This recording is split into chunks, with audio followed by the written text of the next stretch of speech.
If you're working as a health, fitness, or a wellness professional, you may be helping your clients supplement with betaine HCl to help acidify their stomach. But I got a question from a viewer that helped me realize that it can be really important to help health professionals understand how to teach their clients how to help their bodies make more stomach acid on their own naturally. Let's jump in.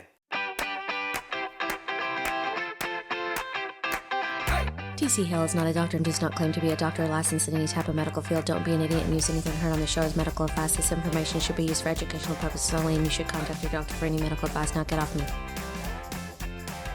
So we had a viewer ask us, I am sure that I have low stomach acid and I took betaine HCl, which made me feel better. After almost 2 weeks, I had enough stomach acid and I stopped taking betaine HCl. I felt good for 2 to 3 days. Then I had low stomach acid again.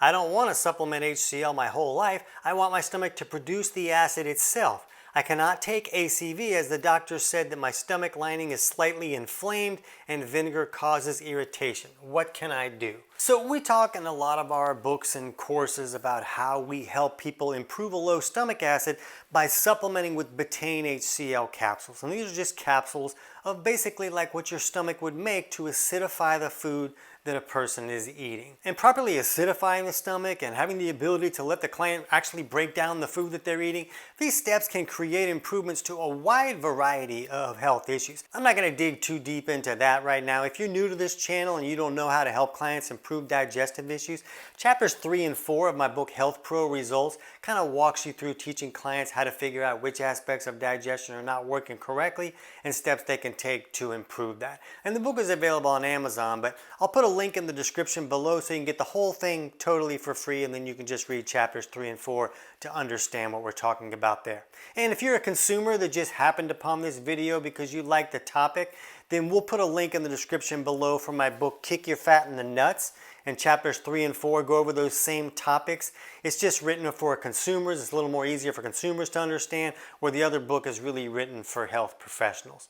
But when we're looking at clients using this betaine HCl to help acidify their food, and it can really improve a lot of these digestive symptoms that can come from stomach acid being too low and this food not breaking down properly, we need to understand that when someone takes HCl, they're not just magically fixing the problem, they're basically synthesizing the digestive process by supplying the body with something that the body is not making for one reason or another. So they're giving the body the stomach acid so you can break down the food in that particular meal. But it's important to understand that you are going to see clients that are like, hey, I put effort in for 2 weeks and it didn't fix everything that's been going wrong in my body for the last 20 or 30 years. So we have to be able to help clients understand, look, it's going to take longer than 2 weeks to fix digestive malfunctions. You felt better for 2 weeks because you were giving the body what it needs. Now there's other factors that can allow this improvement to extend for a few days, but when someone stops taking the steps that's creating the improvements are usually going to stop. So let's understand what we're trying to do when we're supplying the body with this HCl, and then we also want to understand steps that a client can take to help their body start making more of its own HCl on its own so the client doesn't have to use betaine HCl indefinitely. That's not the goal when we use HCl capsules. We want to be able to help the body start functioning the way that it should so that we don't have to supplement with those HCl capsules anymore. So what we have to understand is that the body has requirements to be able to produce this hydrochloric acid. And the problem is that when the body is not making hydrochloric acid, it doesn't have the ability to really break down your food and get all the nutrients out of that food. So now the client isn't getting the nutrients that the body needs to make hydrochloric acid, but it's not getting those nutrients because the body is not making hydrochloric acid. And this is how people can get stuck with broken digestion for years or decades. So we supply the body with this hydrochloric acid, we start helping the body break down the food so that the client can actually get the nutrients out of that food, and now the body will start to get access to these nutrients that it needs to start making more of its own HCl. Now it's usually going to take longer than 2 weeks like this person was talking about, so clients just need to understand that. But the goal is that once things are working well, then a client can start testing out, oh, I'm going to reduce by a capsule, and do I still do okay? And if they are, that can be a sign that they're starting to make more of their own HCl. So let's look at some of these other things that we can do to help the body get to this point a little faster. So a really important nutrient that the body needs is zinc. The body needs zinc to be able to make hydrochloric acid, and one problem is that the body uses zinc for a whole lot of other functions in the body. Zinc is really important for the immune system to function correctly. So if a client gets a cold, or maybe like a really popular cold that's been going around for a while, if they get some type of significant cold, the body may use up all the zinc that's available to help the immune system fight off this invader.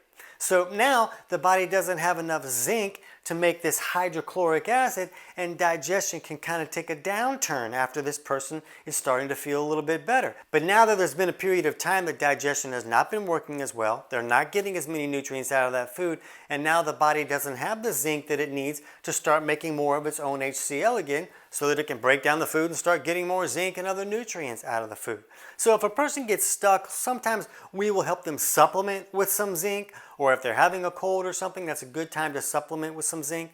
And zinc picolinate seems to be the best to help the body make hydrochloric acid. And one thing that we do is, with a lot of our clients, we'll use this enzyme called digestizyme from empirical labs. And it includes a small amount of zinc picolinate in there, just to give the body this zinc and some other cofactors that can be helpful to help the body start making more of its own HCl. And we use this just to hopefully reduce the amount of time that a person would need to use this betaine HCl. You don't want to have a client taking a whole lot of zinc. Too much zinc can cause problems as well, so maybe just one capsule of zinc picolinate, or if they're using something like this digestizyme.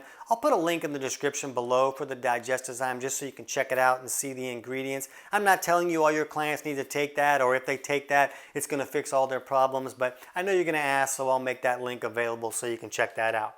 And another important thing is the chloride. That chloride ion the body needs to be able to make that hydrochloric acid. And chloride can be found in salt, especially like an unrefined salt, whether a person's using a sea salt or a mine salt. That can be really more helpful because those contain a lot more, like trace minerals and other cofactors that the body might need. So if a client is avoiding salt because the doctor told his Uncle Bill that it was going to kill him, then they may need to start really utilizing some unrefined salt so the body can have access to this chloride. The body also needs hydrogen and CO2. CO2 is what we expel when we breathe out. And this can be really important. We'll talk about this more in a second, but that's something that the body really needs to be able to make hydrochloric acid. And some people feel like vitamin B1 or thiamine, supplementing with that can help the body make more hydrochloric acid. Some people will say iodine can be very important. And I don't find a whole lot of information really backing this up. But I feel like a lot of times we'll look at these studies and like, oh, well, this person has hypochlorhydria or low stomach acid, and look, wow, they really have low B1, they have low iodine, and I just think that a lot of times this has to do with, because they have low stomach acid, they don't have the ability to access all the nutrients in the food that we're eating. So a lot of these nutrients will become deficient just because they don't have their digestion working correctly. We'll come back to this B1 here in a second, but what we really want to understand when we're helping a client give the body tools it needs to make more stomach acid is it's not always just a supply and demand situation. We're trying to help the body get more nutrients. Yes, that's the first step we want to do, but it's not always just like, oh, we have a problem, let's throw some money at it. Sometimes it's not about supply and demand. Sometimes it's about facilitation. It's about helping the body get into a state that it can make that hydrochloric acid. So one thing we have to look at is the Bohr effect. And this is something we all learned about in the 8th grade and then we just never talked about it again. But the Bohr effect helps us understand that when the blood is leaning a little bit too far on the alkaline side, that can restrict oxygen from getting down to the tissues where it needs to be so that it can be utilized. So when we're looking at this and it's coming back up to this CO2, remember the body needs CO2 to be able to produce that hydrochloric acid. And CO2 is something that we expel when we breathe out, and it's an acidic substance. So what the body will do is when the blood is leaning a little bit too alkaline for a wide variety of reasons, it will slow the rate at which we breathe in an effort to hold on to more CO2. CO2 is acidic, so instead of expelling all this CO2 when we exhale, it tries to slow the rate that we're breathing so it holds on to more CO2 that can help acidify that blood a little bit and balance it out and allow oxygen to get down to the tissues where it needs to be so that it can be utilized. So if this is going on with the body and the body is trying to hold on to more CO2 just to help acidify the blood, then there may not be as much CO2 available for this production of hydrochloric acid.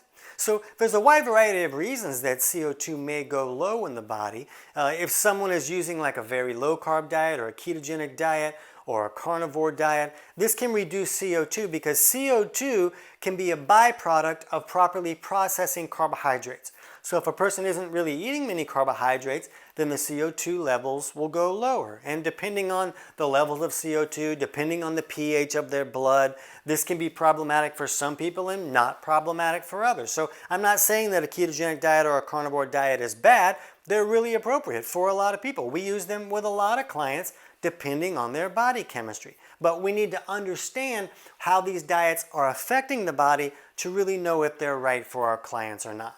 You also want to understand that if a client is leaning on that insulin resistance side, you're very likely to also see a lower level of CO2. Because remember, it's not consuming carbohydrates that creates the CO2, it's processing those carbohydrates. And if somebody's leaning on that insulin resistant side, they may be eating enough carbs, but if they're not processing them, they're not creating that CO2, and then the blood's going to lean too far on that alkaline side, and the body's going to want to hold on to more CO2 to help acidify this blood, and then there may be less available. So when we're looking at these things that the body really needs, the body, the person might be having enough of these minerals and zinc and all these things, but if the body's in a state where it can't access this CO2 because it's using it for other things, then the person is still not going to be able to make that hydrochloric acid. And that could be part of what's going on with that B1. B1 kind of helps us metabolize carbohydrates and energy production. And so if somebody can't really process carbohydrates correctly to produce that CO2, then maybe taking some B1 would help them process those carbs a little bit better and then create more CO2, which would then help the body make more of its hydrochloric acid. So is that possibly what's going on? That could be the case.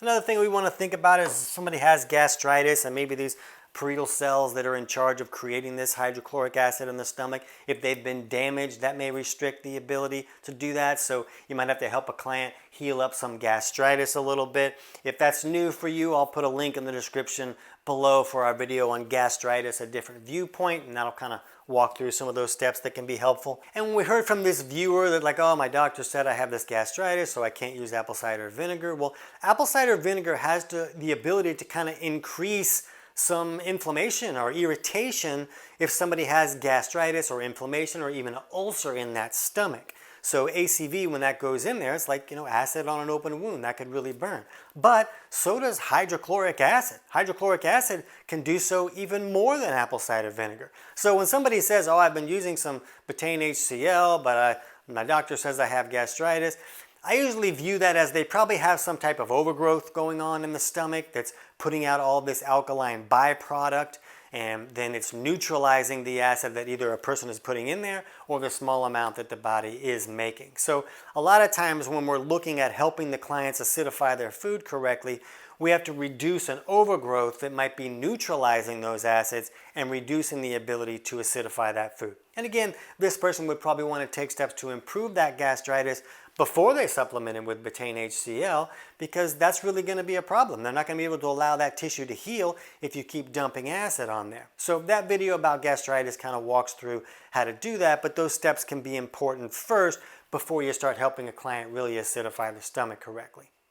If a client is dealing with what we call an electrolyte deficiency, where they're just having low levels of minerals, and especially like some of these minerals, and that's really common when someone can't make enough stomach acid because they're not breaking down their food well enough to get the minerals out of that food. But we can take steps to improve this electrolyte deficiency, then that can give the body more of these tools it needs to make that hydrochloric acid.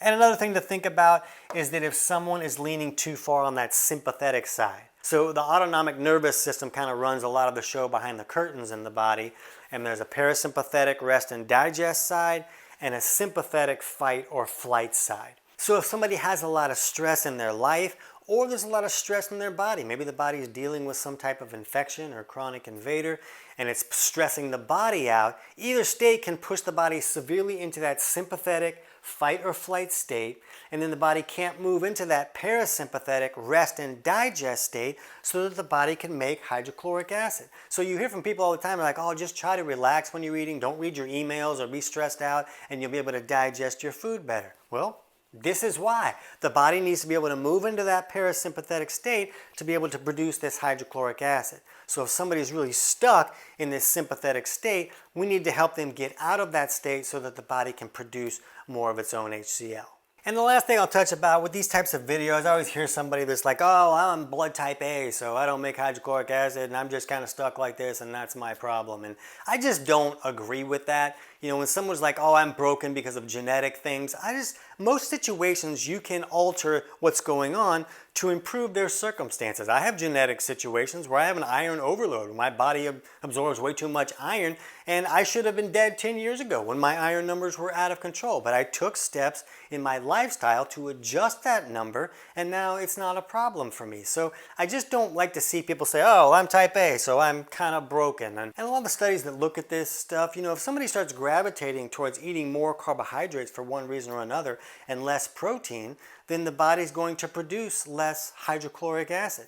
And another thing is the people who believe that this is a problem, they also say that these people that are type A fly out the handle a lot easier. So maybe they do genetically lean a little bit more onto that sympathetic side, and that may be restricting the production of HCl. But a person still has the ability to improve that imbalance if they understand how to look at their body chemistry. So if you want to learn more about those imbalances, I teach about how to look at those things in that book that I told you how to get in the description below. But I hope this helps you understand that a lot of clients are going to need to use HCl for more than 2 weeks. 2 weeks is usually not enough to fix everything that's been going wrong for 20 years. But as they start to improve digestion and feel better, we can also sometimes help them take some of these steps to see if that can reduce their need to use those betaine HCl capsules and shorten up that time span a little bit. I hope this helps.